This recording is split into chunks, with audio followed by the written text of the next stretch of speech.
Для патриотического воспитания подростков в нашей красноречийской школе был открыт отряд «Юнармия». Ребята с воодушевлением приняли предложение вступить в него.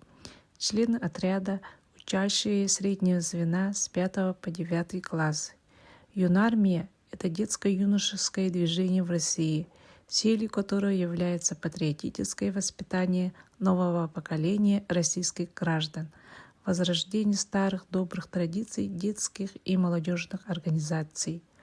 Направление РДДМ «Юнармия» позволяет воспитанию нового подхода к формированию патриотического и нравственного сознания учащихся.